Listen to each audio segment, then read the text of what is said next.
Hello, everyone. Welcome to day 36 of session 2 of our 21-day course. My name is Linda Taylor.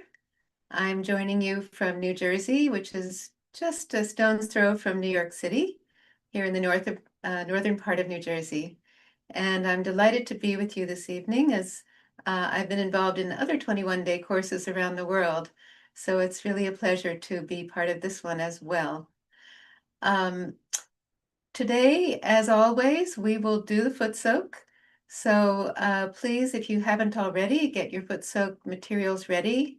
A bucket that you only use for this, some warm water, a little bit of table salt, and a towel and something to dry your feet with at the end. So this session 2 is for both someone who is new to Sahaja Yoga, because we have breakout room support in many languages. And of course, for those of you continuing, this is a chance to deepen. We cover the same topics, but we go into other aspects of them and really continue clearing those chakras that we've covered before. So Sahaja Yoga is really a lifelong journey for all of us who practice it, and we keep trying to go deeper in our practice. So if you are new, you are welcome to join a breakout room at any point. You could ask for it now. You just go right into the breakout room of the language of your choice. You can also, we have a website that has course materials, recordings of our previous programs, many things to help you. And of course, you can go to local programs in your area. If you just Google Sahaja Yoga, you'll see that there are many programs that you can go to nearby. But if you're not near any of our programs, you can definitely keep joining this program. And that's one of the reasons we keep going. That after this 21 days, we've been going twice a week, and we will be finishing this session in a few weeks. After that, we're going to have a third session, but in between, we're going to take a break, and we're going to give you those details at the end of this program today. But one important thing is to know that we are going to change the days. We're going to, instead of Sunday, we're going to be meeting on Mondays, but we're going to keep going on Wednesdays. So it'll be Mondays and Wednesdays. And the summer session will be shorter, just 8 programs, but we don't want to leave you without having access to these programs for too long. So we'll have a 4-week break, and then we'll have these continuation into our session 3. So it's very important now, and especially during that break, to request a mentor. And if you already have a mentor, that break will be a chance for you to meet perhaps more often with your mentor. So really encourage you to get a mentor. That's how you can really get personalized guidance. And really, the mentor is not anything very formal. It's a dedicated relationship, but it's like a friend for you. So please do request if you haven't already. And if it's not working out, let us know so we can find someone else for you. There's lots of folks standing by, and give us time to find you the right person. So last Sunday, we had our focus on our center heart, called having confidence in our new awareness. And today, we are going to focus on what we call our right heart, doing what is right with grace, dignity, and decency. Today, as always, on our Wednesday programs, we have 2 presenters with guided meditations, a video of Shri Mataji, our founder, live music, and a sharing session with the presenters. So I want to remind you that Sahaja Yoga is always free. And now I would like to invite our presenters to join the program, to come on the screen. Hello. Hello, Krista. How are Hello, you? Linda. Good evening. Good evening to all. Welcome. Yes. Can you and welcome Shaktidar. So, Christoph, first, can you introduce yourself, please, and tell me a little, tell Right, us. Linda, right. I'm joining you from France. As you can see, I'm living in the northern eastern part of France. And yeah, I'm practicing Sahaja Yoga since the late 90s, late 80s, sorry, early 90s. And since then, enjoying practicing and teaching. And what else? Yeah, from a living, I'm working in a surgical environment, so going deep into people's personality, but literally deep. And yeah, so no direct connection with the meditation. Well, of course, though, I'm sure you apply the Sahaj way of life to how you work as well, right? Yes, trying to absolutely. All right, and we are very lucky to have Shaktidhar with us today. Shaktidhar has been playing the Bansuri flute since he was a child and fell in love with it then. And he has performed at many prestigious concerts in Europe and all over the world. He also has been a very beloved teacher to many of us who practice Sahaja Yoga. So I'd like, Shaktidhar, can you say a few words, please? Namaste. So happy to be here, sharing my music in this 21 days workshops. And I've been practicing Sage Yoga since 1993, and I would really say my music is the inspiration of Sahaj Yoga only. Without the inspiration of Shri Mataji, this would not have been possible. And somehow I have been uh, made to go more deeper in Sage Yoga also through music. So both Mm. have gone both hand in hand for me to make my life more beautiful. Wow, that's beautiful. I think for all of us, when we include music or the arts in our life, it helps us to grow deeper. Absolutely.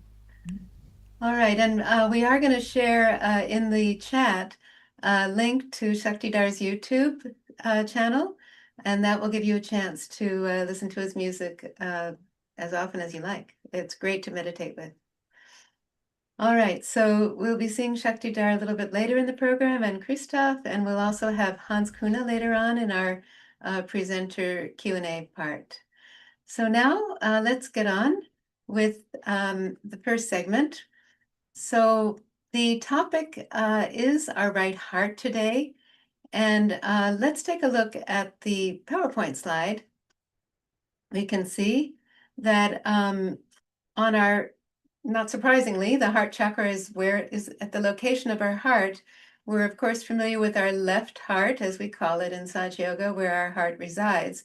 But we also, in terms of our subtle body, we have a center heart that we covered last Sunday, and we have a right heart that we're going to talk about today. And the heart chakra on our hands is located on our little fingers. If we feel some tingling or numbness or a little bit of irritation, perhaps, it's nothing serious, but if it's what we say catching, if there's a blockage there on the left pinky finger, that would be our left heart having an issue. If it's both of our little fingers, it's the center, and if it's the right pinky finger, it's our right heart. All right, and you can see here some of the qualities of the heart in general, compassion, of course, and confidence, particularly for the center heart. So today we're going to focus on the right heart qualities, which is one of them is true leadership. So now we can take the slide down. And let's get into our, no, actually, first I want to tell you a little bit more about the heart. Because on the left side of our heart is where the aspect of our mother, our motherly qualities are. The right side is our fatherly qualities. And we all can develop these fatherly qualities, whether we're a man or a woman, because they are innate qualities that are really essential to our development of our personality and of our growth. So when we think of the love, which is of course the focus of the heart in general, but we want to, if we say the fatherly love, it's something that in our own lives we may not have received from our own father. And hopefully as we get older, we forgive our parents if they didn't have all the qualities we hoped for. No one's perfect, and we can understand that. But if there were some missing qualities in our own parents, then we can repair those in Sahaja Yoga by giving these divine positive vibrations to our chakra, in this case, the right heart, and we can develop those qualities. So what are those qualities? If you just think of what we would want in an ideal father, or we can even think of an ideal leader, because that is another very important part of the right heart. So it's someone who is there for us, is protective, someone who is reassuring, encouraging, loving in those ways, gracious. There's the dignity of the right heart. So acts in a way that is a role model for us. And so we want to be that role model for others. We want to imbibe that dignity in ourselves in all of our everyday life, as well as in our, let's say, public or community life or work life. Another very important thing about right heart is the sense of responsibility. So we want it to be balanced. We don't want it to be over responsible, that where we take everything on our shoulders and we go out of balance that way, or we don't want to be irresponsible and not take on the challenges in life and that we should. So we want to, if we are given or assume a leadership role, we want to sort of be the boss, but not be bossy. So how do we do that? That's through meditation. We can see ourselves better. We can understand better how we can be very diplomatic and give love, even if we have to be firm or correct something. And lastly, I would say there's this aspect of what we call benevolence, that is caring for others in a way that is good for their spirit. That's really the special Sahaj meaning of that. Having the sense of what someone needs for their spirit and having the courage and the diplomacy to share that with them.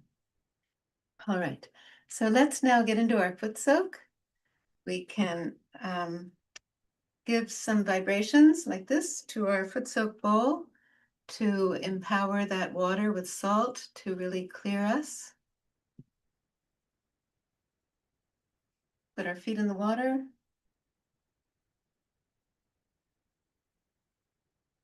Let's raise our Kundalini.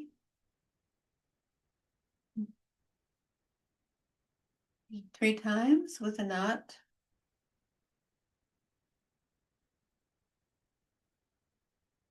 Two knots to keep our attention there.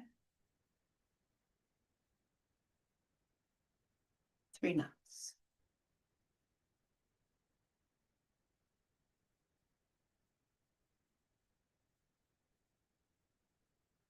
And just see, even now, put our hand above our head. We just raised more and more strands of our Kundalini if we did it with good attention.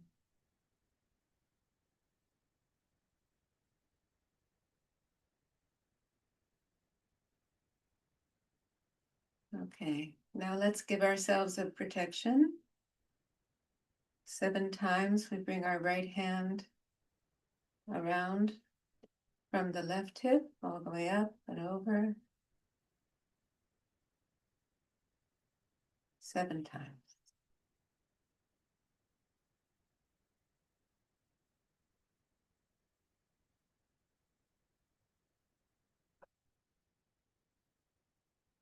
We can follow our hand with our attention to strengthen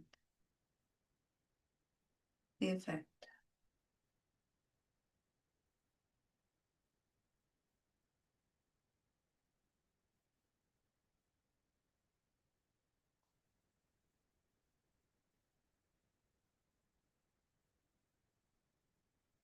Let's put our hands out at the level of our heart.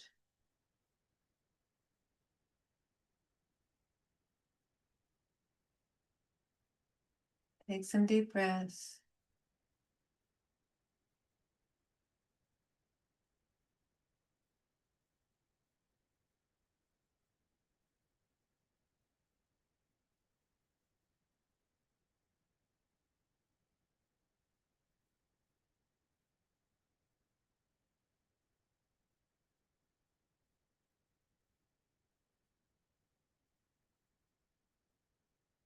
See how we're feeling inside.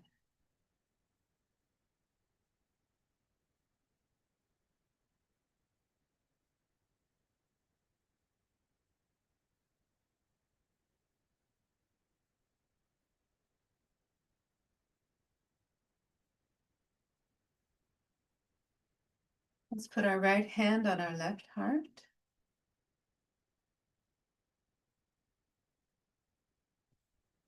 Bring our attention deeply inside. See if we can feel these positive, cool vibrations coming in to soothe our heart.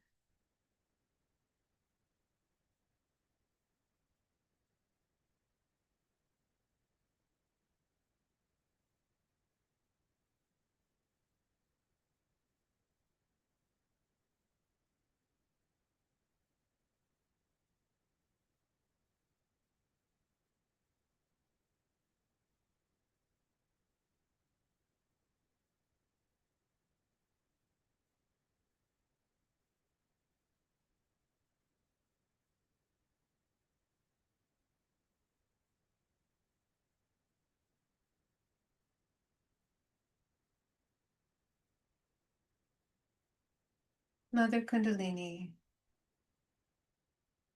please let me feel the love in my heart.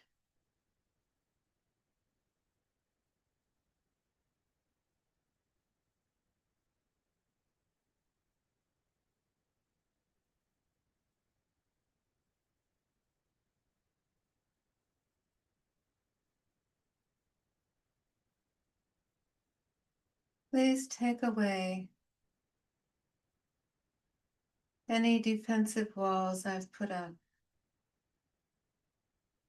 Melt them away.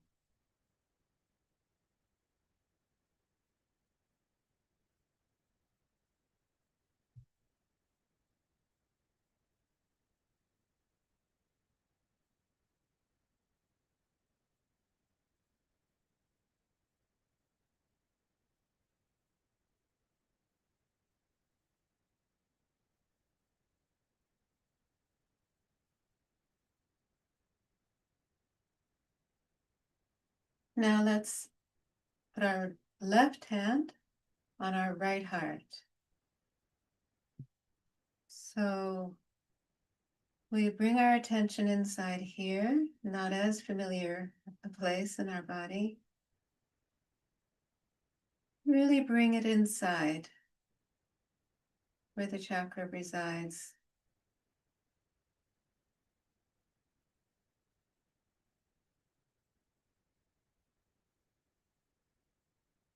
Feel the love pouring in from our hand.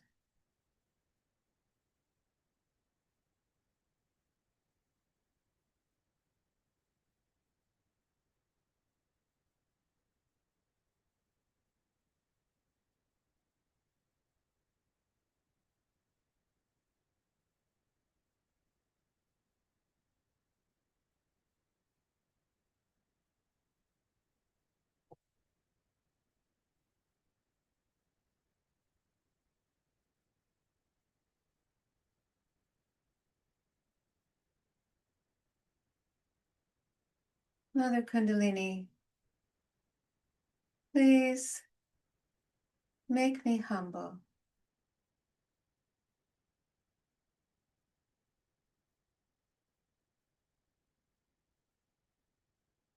Humble in all my actions.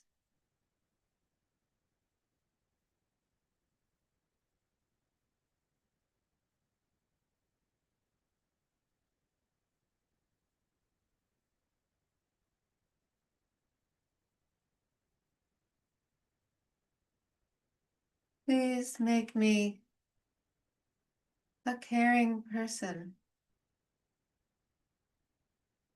making love for others, the most important thing.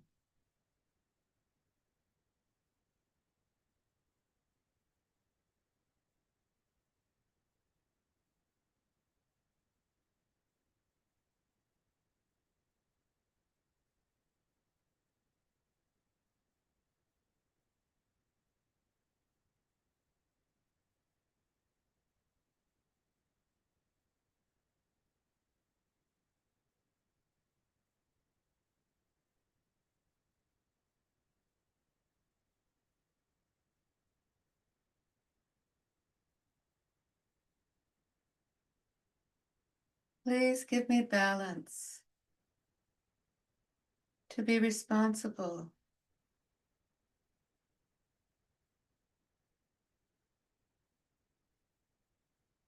If I'm to lead with love.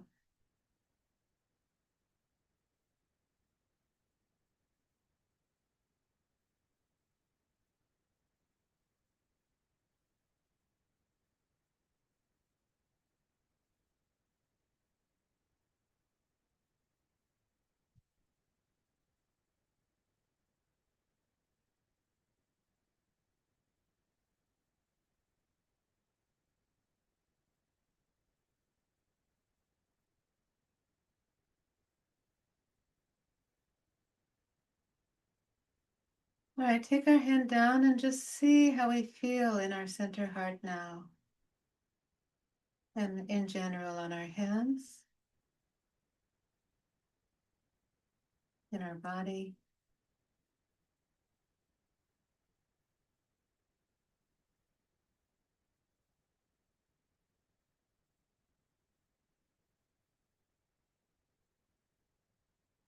Let's rinse off our feet. Keeping our attention in a meditative state.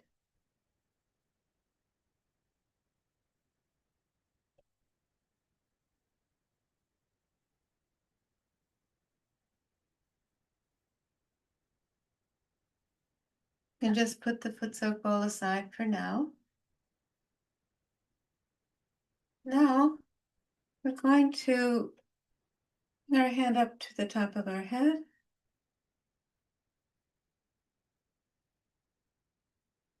I'm going to meditate in silence for another minute or two.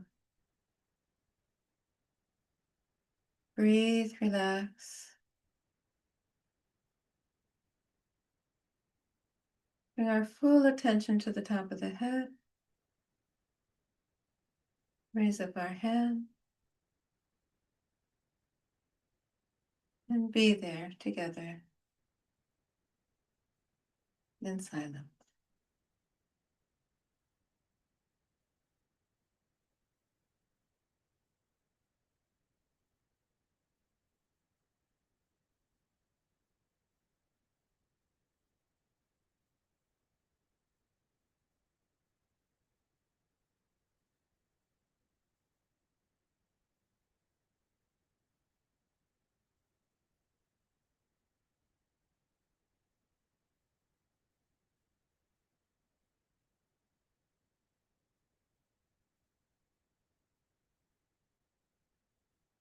Bring your hand down if you want.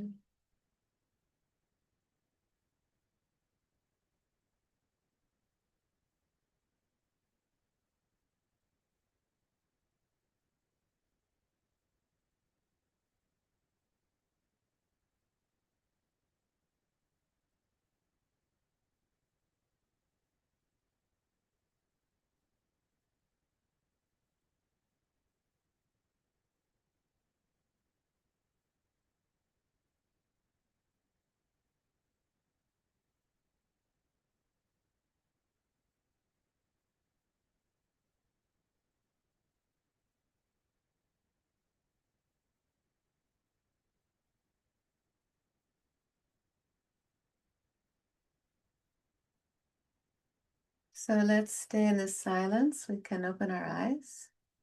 And now we're going to watch a talk of Shri Mataji on this topic. Keep our hands open while we watch, and keep our eyes open and look at Shri Mataji while the video is on.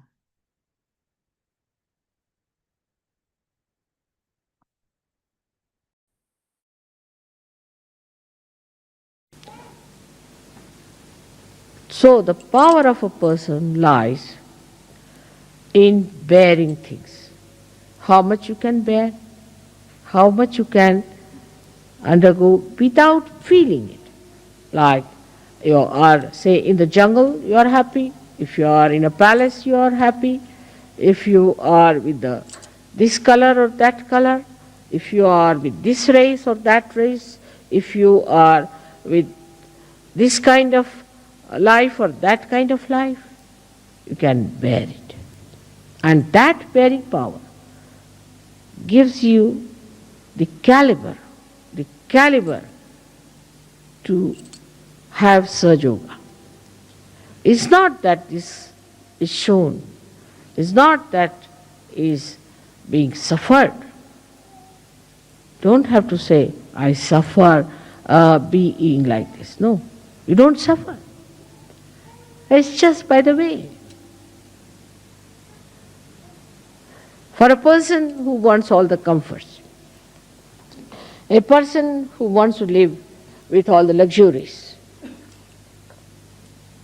but not with any kind of defects or any deficiencies, is a beggar, I would say, in every sense of the word. I mean, best things to get rid of problems is not to have them. In the sense, now I don't drive, so I have no problem of driving. I never telephone, so I don't have problems of telephones. I don't go to the banks, so I don't have problems of the banks.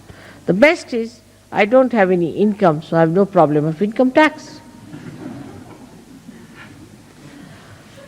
Whatever bothers you, you just don't have it. Why do you want to have it? Have it and then bother about it. It's very funny that you can get rid of anything that bothers you very easily in this world, so you need not have that kind of a thing on your head. But when the word problem, especially in the European community, problem is a very common word. But in English language we never learned this word, problem. You see, only the problem was used when we were studying geometry. Geometrical problem, but we never knew there's a problem in life. Later on, when I came in contact with European community, they'll say, there's no problem. This is the problem. At least in one day, 100 times, they say problem word. So, for a problem, the solution is not to have that thing which gives you problem. You can give up anything. Anything that you want, you can give up if you know how to detach yourself from that. Many people come and tell me, Mother, we have an ego. That's the problem. I said, then give up. I mean, it's simple. Why do you have it? As if, you see, they want to say that we have trouble with this thing, but still we are clinging on to it. Like we are afraid of a crocodile, but we want to put our foot into the mouth of the crocodile. And we have a problem that our foot will be eaten up by the crocodile. Now give up. But they will search out a crocodile, open the mouth and put the foot in it. And then come to me and say, Mother, we have a problem. My foot is in the mouth of the crocodile. To get to problems, you have to get to it.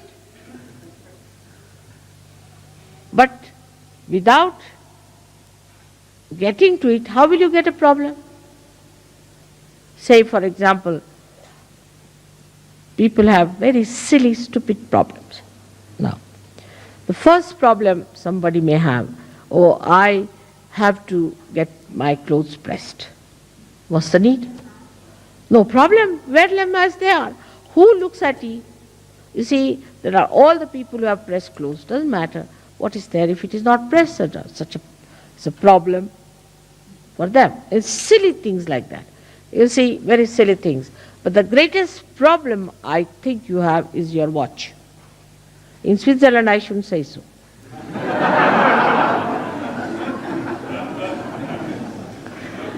You see, the problem is like this, that now you have to go to the airport. Now, as soon as you tell somebody, we have to go to the airport. Now, I have to go. You don't have to. Everybody gets sort of a jumping, as if standing on a jumping board. You see, all of them jumping like that. What's the matter? Mother, you have to go to the airport. So it's all right. I have to go. What's wrong with you? It's a problem. I said, what's the problem? I have to go. You just know that you don't have to go at all. You don't have to come to the airport. And the aeroplane, if it comes and doesn't take me, I'm not going to come back on your heads. So I'll stay in a hotel. Don't you worry. But why are you so excited about it? The way people are excited that I must catch the plane, sometimes I feel as if they want to get rid of me. So, this is a problem for people who are very meticulous. Now, supposing I say, I know that the plane won't leave me. I know, because I know many things. So I have no problems. But supposing, even if you think the plane you may not get. So it may not get. But if it gets you, all right. If it doesn't get you, it's all right. So where is the problem? Either it will take you or it will not take you. What is in between? Where is the problem? I still don't understand. Either it will work out or it will not work out. Keep two possibilities. That's the only two possibilities. What is the third possibility that gives you the problem, you tell me? Say somebody owes me money, all right. So either he will give me or he may not give me. What is the problem? The problem is that you call it a problem and want to avoid to face the truth. If you face the truth, you will know one thing, that see, now this man has to give me money, all right, I'll go and face it. I'll tell him, sir, you have to give me the money. You have to pay me. This is your duty. And if you don't pay me, you are doing wrong. You get at him and face him and tell him. But you won't do that. You'll sit at home, oh God, it's a problem. I have to, you see, that man is not giving money. Oh God, that's a problem. Sitting here, hitting your head all the time. How will you get it? If you face it directly, then you'll be amazed. There's no problem for anything. Say your car fails. So it fails. Get down, enjoy yourself nicely till somebody comes along, takes you. Or if supposing you don't get some lift, all right, stay there overnight. What is it? No tiger is going to eat you. And if the tiger has to eat you, it will eat.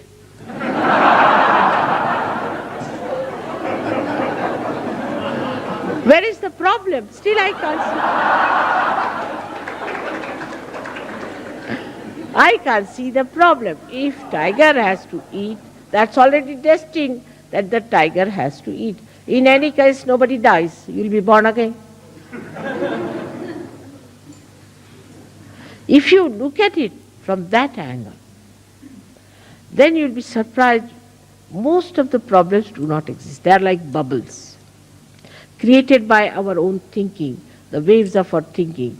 This is the problem, that is the problem. Like today they said there is no hall on such and such date, all right. Where are you having the hall? There. If there's no hall, let us have it in the open.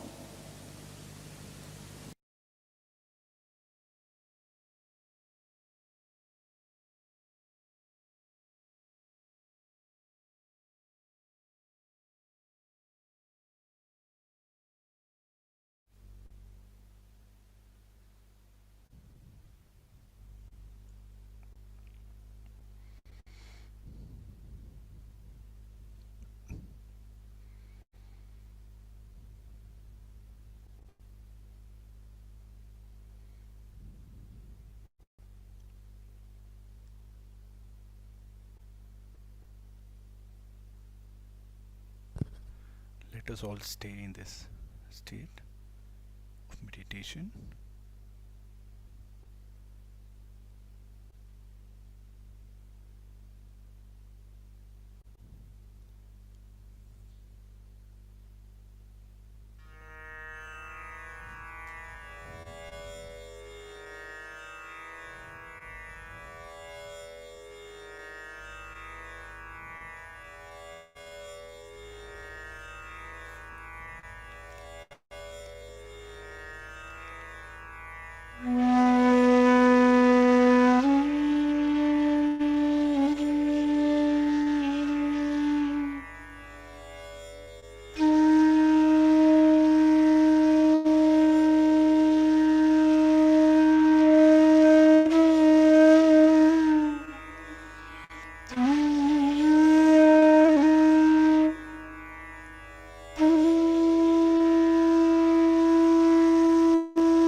We'll just drive for a few more minutes on this very subtle and inspired music,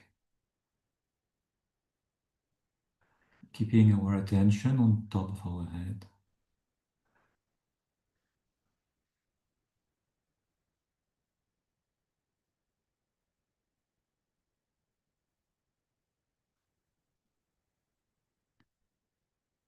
We can feel this music gently pleasing all our subtle system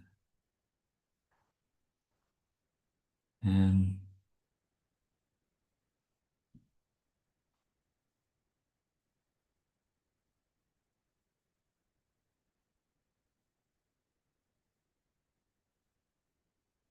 directly speaking and resounding with the qualities inside us.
Inner silence is the tipping point of our meditation.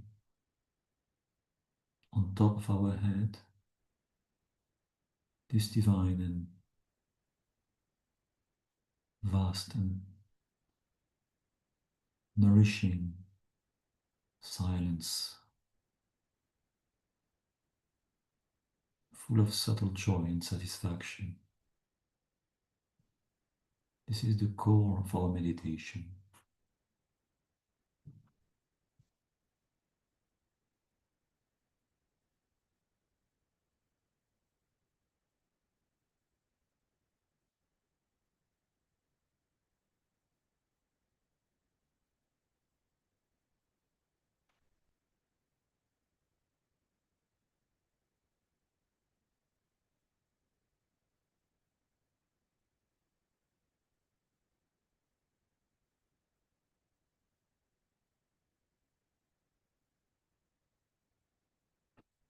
While we keep this attention, we can again place our left hand on the right heart, on the right side of the heart.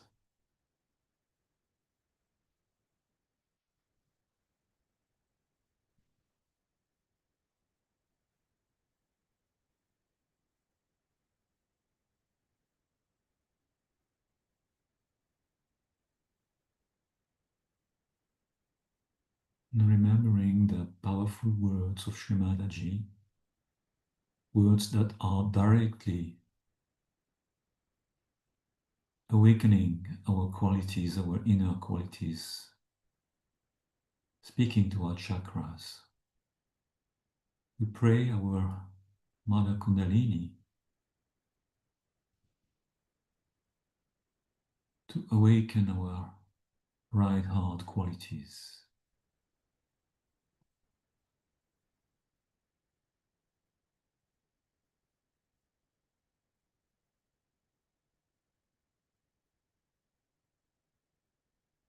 Those qualities are innately built. Just need to be awakened.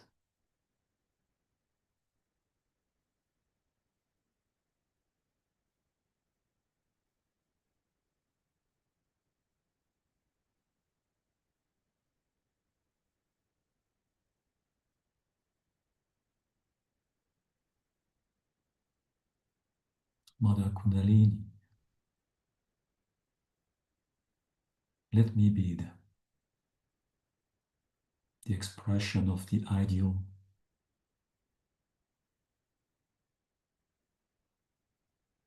expression of the qualities of the ideal father, the ideal brother,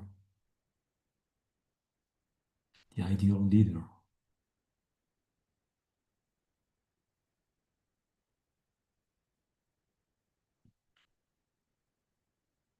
And ultimately expressing in my life the ideal person that are the qualities of the spirit, qualities of the spirit in me expressed in my life.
Our attention goes above the mental activity on top of our head.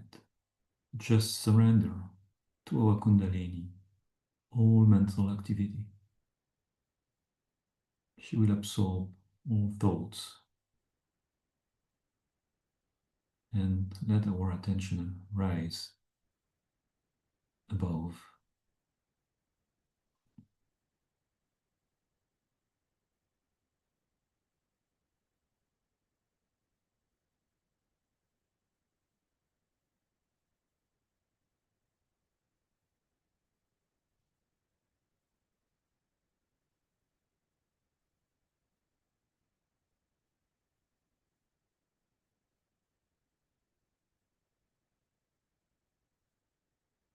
Can put back our left hand on the lap, wide open, both hands. Now we stay silent for 1 more minute.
And then to conclude this meditation, we can first respectfully bring our hands together and thank our Kundalini, our inner mother, and our spirit inside to allow us this beautiful state of meditation. And then we will together raise our Kundalini with both hands and tie it 3 times above our head.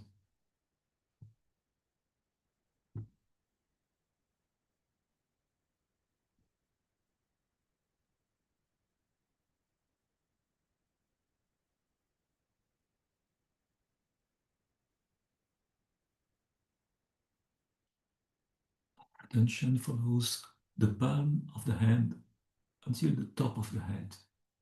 And there we attach it with 3 knots to conclude. And we do the bandhan, spreading the vibrations around us with each of the chakras, of the 7 chakras. Wrapping this beautiful protection of divine vibrations.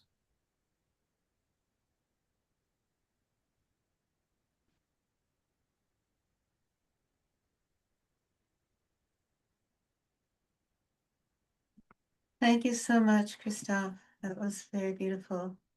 Thank you, Shaktidar, for the amazing music. Took us very deeply into meditation. So before we get into the announcements, we want to take an opportunity today to talk a little bit about Shri Mataji and her photograph. Many of you have asked, and we did talk about this in the first 21 days, but it's always good in case those of you who are new weren't there then, and maybe there's some more aspects of it we can go over. So one of the sort of basic premise is that actually everything has vibrations. Objects, nature, and people. And we may not be quite so aware of it, or may not have been before, but if we go into a beautiful nature scene, or if we see a picture of nature or of an amazing piece of art, it gives us a very calm and beautiful feeling inside. That's how it acts on us. So the same thing with photographs of people, and all the more so with the photograph of Shri Mataji, because she is such a evolved, you could say, and a great spiritual personality that her photograph gives very strong and positive vibrations. If we could put Shri Mataji's photograph on here with me, that would be great right now. And so what we can do is, and we, as you know, we always have Shri Mataji's photograph in the program, and we can just take a minute and look at her photograph and see how we feel. The comfort, the love coming.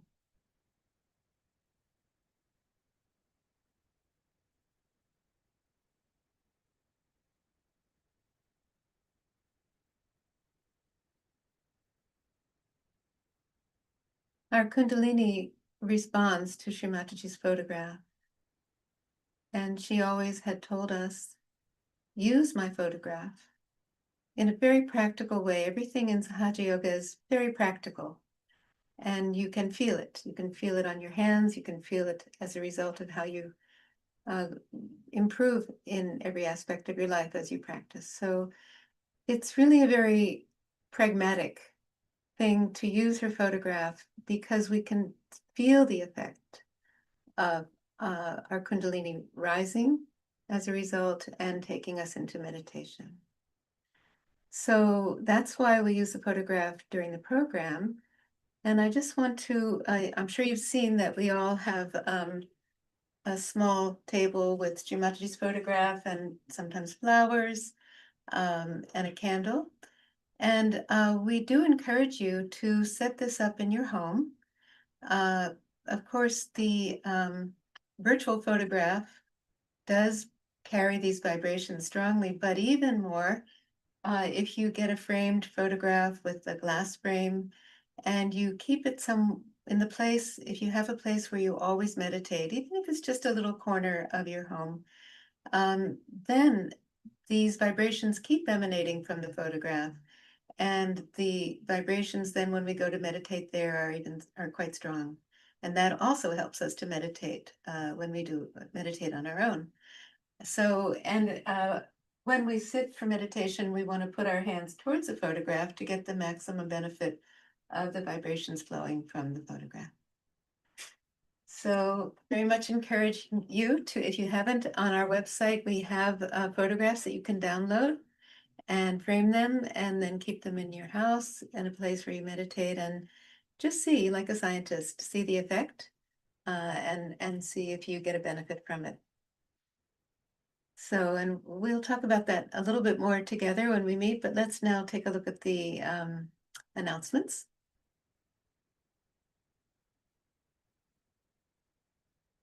So on Sunday, in addition to the workshop at the end, we will focus on our left Vishuddhi chakra, where we have to get past our guilt.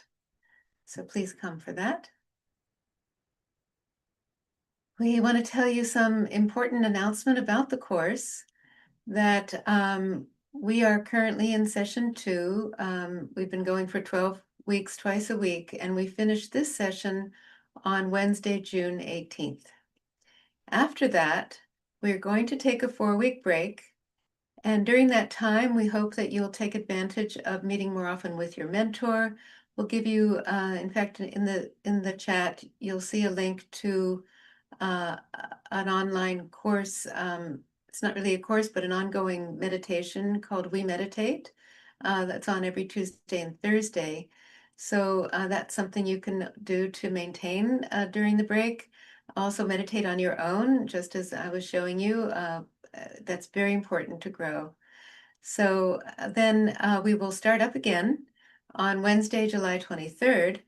And we're going to go just for 4 weeks, 8 programs.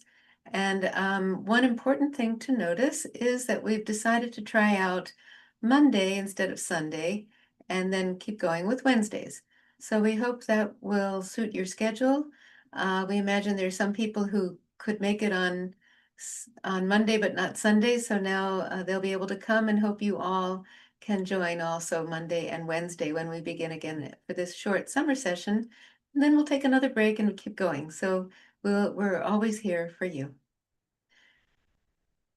So we have resources. The mentoring we've talked about, the WhatsApp group, which again is a great place to stay tuned in during the break and always. And then our website where you can, as I said, get the photograph to download and all the handouts and recordings. Here we go. There it is. And you can see if you scroll down, right now we're in the Going Deeper. And if you go to all the resources, yeah, you can see all the handouts. Okay, just scroll back up again. And if you go to the Going Deeper, there, yeah, then you can see that's where the recordings are. Well, also on YouTube, you can go to the playlist, and that's perhaps easier. All right. So we have different ways that you can, excuse me, we do have a heart chakra handout that we've been offering for the last few sessions. So here it is, and you can get that from the website where we just showed you. And it does have the affirmations, not the only affirmations, but some of the basic affirmations for the left, the center, and the right heart at the bottom, and talks about the qualities. So I hope you can take some time to study that a bit and see if you feel it manifesting in your life. Then if you want to go in a breakout room, you can go right ahead in English or in other languages. If you want to get some written questions answered, you can, or you can send a question directly to me, because now I'm going to invite the other presenters back on, and we're going to have a conversation about today's topics. Hello, Christoph, welcome back. Hello again. And we have someone joining us too. Hans Kuna is going to join us for this segment.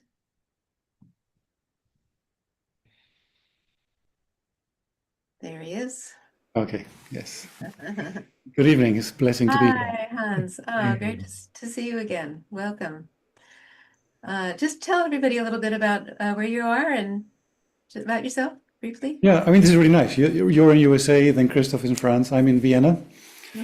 And I was born in England initially, but when I was 13, we moved to Austria. And since then, I've been living here. It's a nice, peaceful country. Nice. Okay. Glad you could join us for this. So first of all, maybe we could just talk a little bit about using the photograph of Shri Mataji. Is there anything you would like to share about that? Maybe Hans, you could start. Yeah. I mean, you already described it in a very, very nice way. But I think as we meditate, we build a relationship to ourselves. I think that's primarily, right? And as the Kundalini rises, we start feeling, relaxed. Then we feel peaceful. And everybody has their own journey, right? It's a very personal thing. But what is a constant is that the Kundalini always gives us the complete benevolence. There's no malice of any kind. And as we get that confidence in that experience, right, that sort of completely positive experience and the joy that increases and all those things, Shri Mataji's photograph has very much the same quality. And, there are different photographs with different aspects and kind of moods. But I think the faith that I have sort of built over the years of meditation is really that if you want an anchor, you should seek that anchor in yourself, right? But sometimes we're a bit wobbly and there are, influences which are not so pleasant. And then Shri Mataji's photo is that anchor because it is completely benevolent, just as the Kundalini is. Okay. So I think it's a very useful thing to have somewhere in a respectable place in the house. Very nice. Thank you. Christoph? I don't know if there is much more to say about that. Oh, yes, there is. Come on. Everyone has its own experience with Shri Mataji's picture. Could remember at the beginning of wondering why we do meditate in front of a picture, but as soon as I tried, it was an internal dialogue inside myself. It was just above my mind.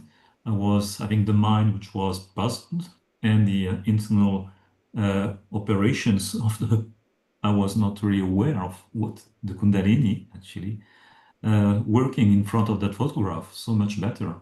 So it has been a help throughout with gradual understanding of what it provides, of course, and how it can help. Nice. Maybe I'll share with you my first experiences with the photograph, because of course in the Western tradition, it's not a common thing to use a photograph in this way that we do. And so I had understood that Sahaja Yoga is universal and that these vibrations are everywhere. So at first I didn't use the photograph. I just sat and meditated. And then after a while, people were talking about it and asking me, are you using the photograph? So I thought, okay, let me try. So I sat one day in front of the photograph and I put my hands out and I felt such a blast of cool vibrations. I mean, like I hadn't felt before. And then I put my hands away, wasn't there. Put my hands back, it was there. So, and even then I was a bit skeptical. So this is a bit embarrassing, but I took the photograph in a closet and sat and checked again, and there it was. Right. So, I mean, of course I was enjoying the meditation before that, but it was undeniable that the photograph was adding to the power and the depth of the experience. So that was my my experience with the photograph, and ever since I'm, And then often gradually you feel that appeal that you have created your little corner. And that you know that when you will be sitting there, something magic inside is going to happen, and you want to get it again and reproduce it. And yes, it's, yeah, these early times. yeah. So yes, encourage everyone to really take the leap and be a scientist about it, and see what you feel. Great. All right. Well, let's now talk a little bit about the right heart. There's this quality of benevolence that Shri Mataji talks a lot about, and how do we understand that in Sahaja Yoga? What can we talk a little bit more about what that means? It's not a very common word, right? It's something that even people may not even know what it means. So Hans, what would you say about benevolence? Yeah, there are quite a few words, right, which we use, which are old-fashioned or unusual. Yeah, I think again, going back to the quality of the Kundalini, right? It's this absolute benevolence, and I think in the right heart, we have more of a manly aspect. And now, what do we equate with man is like achieving and doing, and I have to get this done. There's not a feeling of benevolence in that so much, but the Kundalini is a motherly energy. So I think what happens is when this motherly energy touches the heart, then it becomes something much more a deeper dimension, and this manliness gains much more meaning because it comes rather more universal. And that benevolence, if it works through the idea of achievement, like, I have to do this, I have to do that, suddenly, I have to do this, but I have to do something which is benevolent. Because when the right heart's enlightened, let's say, the quality of the right heart is also fatherliness, the being the husband, so those kind of manly relationships. And any normal person wants to be a good father and respect the wife, nurture the children. That's completely built in any normal human being. But I think what happens when the Kundalini enlightens that quality and we become spiritual, then we don't just want to nurture in the sense of maintaining the house, driving the kids to school, giving them an education, but we want them also to elevate them in a spiritual way. If we feel the joy, we want to give that joy. If we feel the meditation, the silence, the thoughtless awareness, we want them also to have that. So it becomes a different level of nurture, a different level of fatherhood, a different level of, respect the wife, not just in the sense of, I don't know, yeah, we have a nice time together and let's go to the cinema and I'll give you a nice present for your birthday. And it's nice, it's all beautiful. But if it can then be something of a true foundation of benevolence, how do we describe that?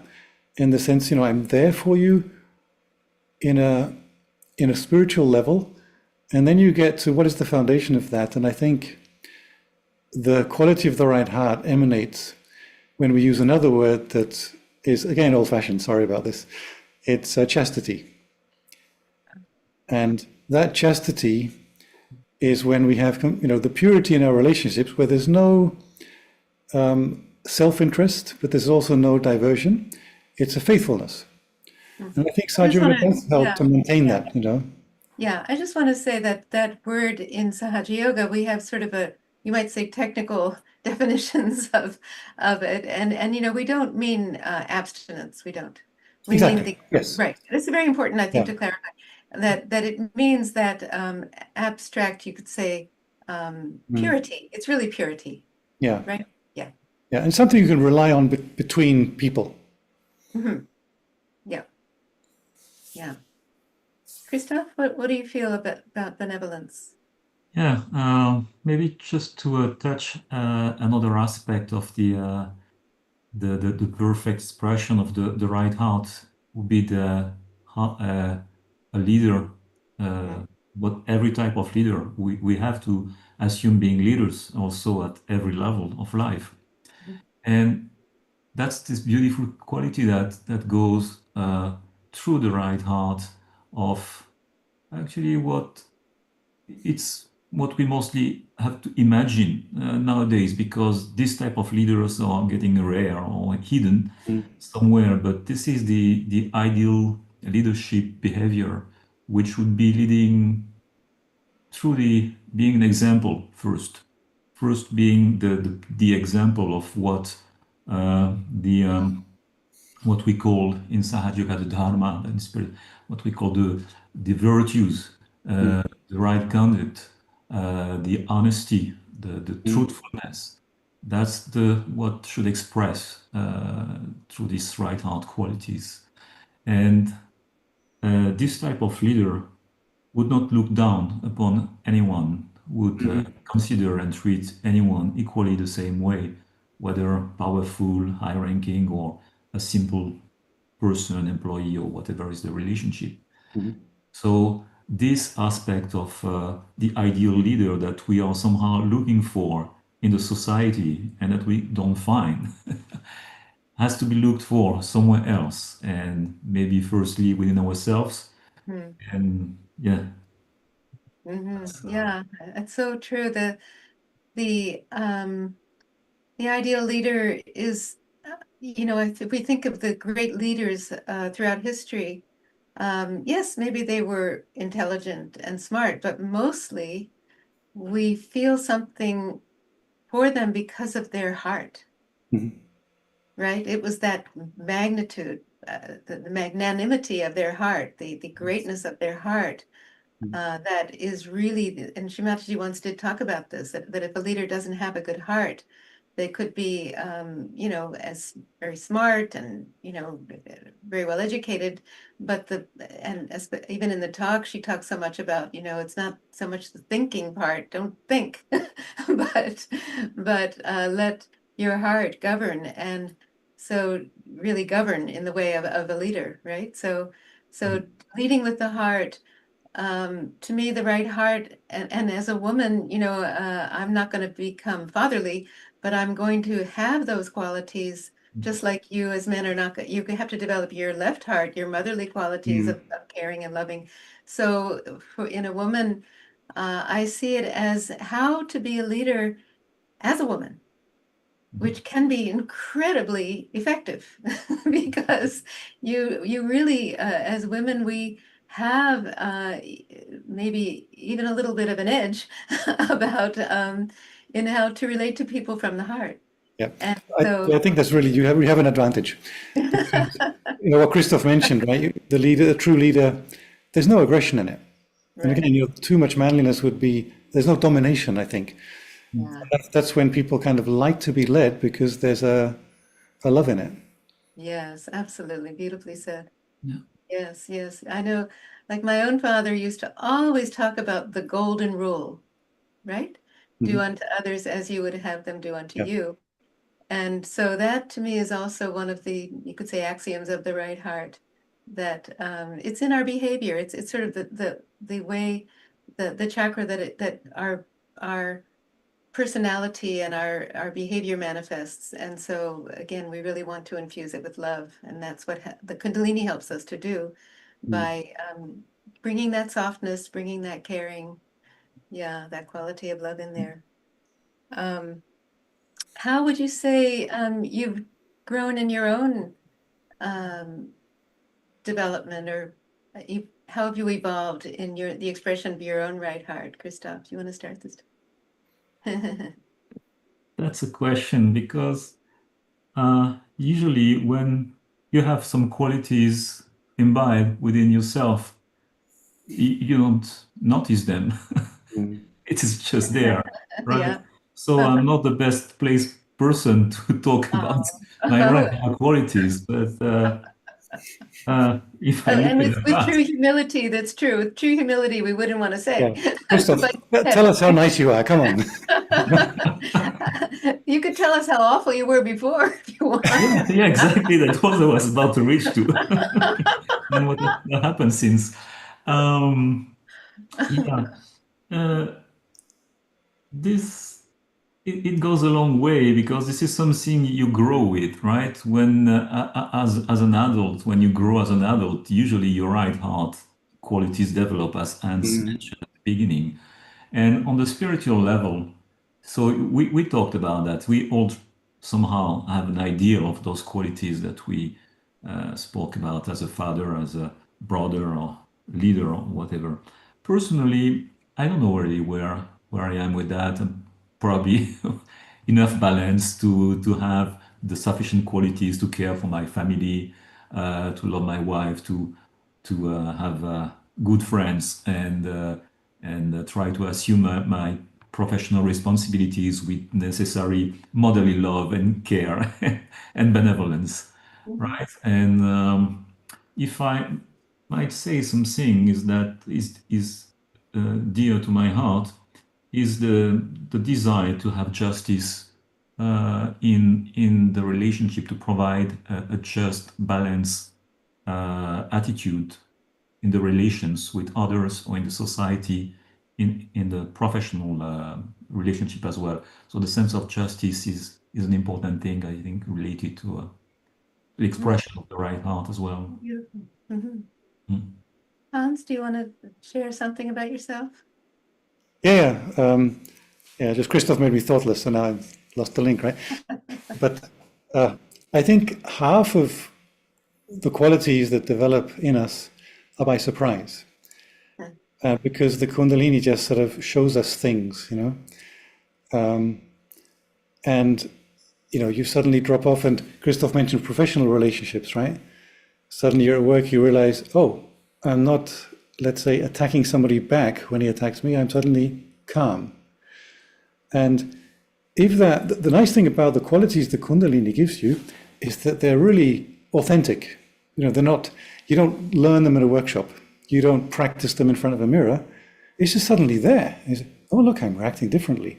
Mhm. And I'm kind of a bit more compassionate towards the other person. Oh, another old-fashioned word. Um, that's half of it, right? So half the things you discover within, and then I think there is the other half which is intentional, where we should control ourselves and we should know. That's where you read the handout, you read the qualities, and if you realize you're in your mind going against the qualities, or even in your action going against the qualities, then check yourself and behave yourself, basically. And Reinhardt is a lot about behaving yourself towards others in a way that's respectable, even a little bit formal rather than sort of too licentious. Yes. And that's something, of course, we can manage ourselves, sort of look after ourselves properly. So it's those two things, sort of suddenly something's there which surprises you rather nicely. Mhm. And the other thing is knowing even in your brain that certain behaviors are good, and the Kundalini kind of confirms it for you. But then in the temptations of daily life, you kind of keep yourself a bit in check. Yes, yes, beautiful. Yeah, I think in the workplace it becomes very interesting. And for me, um, two things along those same lines, Hans, I'll give those examples actually. It was all of a sudden, I just, I was very, I had my to-do list, very task oriented, get it done. Here's the job, and focused on the getting it done. And as in the early days when I was starting to practice Sahaja Yoga, I all of a sudden realized there were some moments that there was something that needed to be done, but then there was this person there who had feelings, right, that I was relating to, and I realized that I cared more about how that person felt Mm-hmm. than about getting that thing done. Oh, that's nice. Yeah. And that was like, oh my goodness, something's changing in me. I really am I'm caring more about that person's feelings and Mm. how, and so maybe it won't get done tomorrow because they're not feeling so great. And maybe I just have to be loving towards them right now, or just let it go, or just, change, just ease up, Mm. right? And Mm. and realize that the relationships are the more important than the achievements, basically. Right.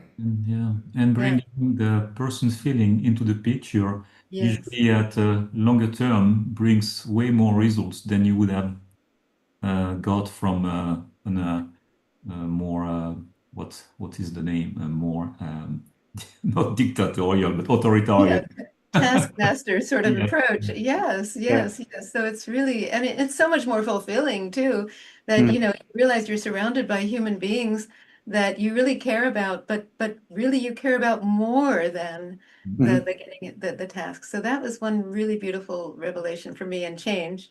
And the other was I was just realizing when you said about how our behavior is that, I think naturally we start to kind of not only in what we say, but even how we think, profanity leaves us. I don't know. I Mhm. don't, Yeah. it's not there anymore. Not at It's all. just not there. Yeah. Not at there. Yeah. And people don't swear around me. Mm. I don't know if you've noticed that. Yeah, no, absolutely. I've really noticed that. So, this sort of, even amongst men, like the way men might talk about women if they're alone, Oh, not respectable. I also find, when I'm there, they don't do it because it's just not appropriate because they feel something, it's really not okay. yeah. Yeah. That morality kind of radiates Yeah. somehow. And they Yeah. sense, yeah, it's so true. Yeah. Because I think it's quite innate, right? I think by nature people are moral and Hmm. do want to have that, respectability and the dignity. And I think they actually feel relieved when they're allowed to be like that, when they Hmm. don't have to say stupid things and. It's uplifting all around, right? Yeah. And I think too, we can't underestimate not only in the workplace but anywhere we are. The more we practice, the Kundalini's manifesting in us. We're radiating these Mm. qualities of a Sahaja yogi that are dharmic, that are this goodness. People feel good around us too, and so I think that's part of what we try to be more and more that person. That there's no that the gap, let's say, between who I want to be in my daily life and who I actually am is is is gets narrower. And Yeah. that's what we're all about, is to getting that to be just a total integrated personality, right? Yeah. Yeah. I think that's really, on the one hand, it's really subtle. Like it's not something you see and you can really put a finger on, or you can take and paint it. But I think this when we feel comfortable with ourselves, and then we also manage to feel comfortable with others in that state. I think that's when that's that kind of that leadership which is benevolent. Mhm. And that's actually essentially when we don't do anything anymore, right? It's just flowing. It's a bit like Shakti does flute. Yeah. The beauty of that sound, or let's say the beauty in his mind, gets expressed through that wind flowing through the flute. It's just air, so it's very subtle. It's nothing gross about it, but it has such an impact. Yes. It helps us be in the present where things work out. And we know that this in the talk, we think so much about the consequences all the time, right? Yeah. That's kind of part of what she was getting at, I think, when she was saying, well, the airport, well, what happens if I miss the plane? Well, Mhm. it's Yeah. okay. Right. So if we even take it to the logical extreme of what are the consequences, then we realize, well, then whatever, it's going to be that. So that's, I think, so it's, that talk is very subtle and very, the Mm. message is really that, because the right heart is on our right side. And so our ego and our thinking can definitely get in the way Mm. of being that generous, magnanimous personality, because we get so worried about what might happen and think by controlling it that it'll be better. But it's not. It's not fun at all to be around a control freak, right? So, yeah. All right. Well, it's so lovely being with you to talk about this topic, and I hope it's been helpful to everyone today. So, thanks so much. Thanks. And Thanks very Yeah, much thanks so for much for these inviting. sessions, and especially to you, Linda, as kind of the maker of the 21 days, right? oh Thanks so well. much for Hello, putting us hi. together. Can I just say something? Sure. I was listening to it on YouTube, and I could not hear the actual presentation. I think when I think Linda who's talking, it was like one word and then stopped, and then I didn't really hear the meditation at all. Oh, I'm so sorry. Maybe you can hear it on the recording if you try. There, it should have Yeah, I come. probably will now, but now I've gone into Zoom and I can hear. Mm. So I don't know if there was a problem on YouTube that I I hope not. couldn't hear anything at all. It was Oh, yeah, it was one word, and then even the music was like one syllable and then stopped, and then Oh, yeah. it just went backwards and forwards. But yeah, so yeah, sorry to say that, but I don't know. yeah. Maybe Mhm. I've always done it on YouTube. It's never been an issue, but today, Yeah. I don't know what was wrong. But yeah, but it seems to be okay now because I came downstairs and scanned the code, and then it came Zoom link, and it's been fine when you've been talking now. So I don't know. Okay. So you got a bit of the chatting at the end, right? So good, nice you joined in. Yeah, it could be something about your internet connection though. So, all right, great. So, again, thanks so much, and look forward to our next session on Sunday. Okay, great. Bye, everybody. Bye, everyone. Good night.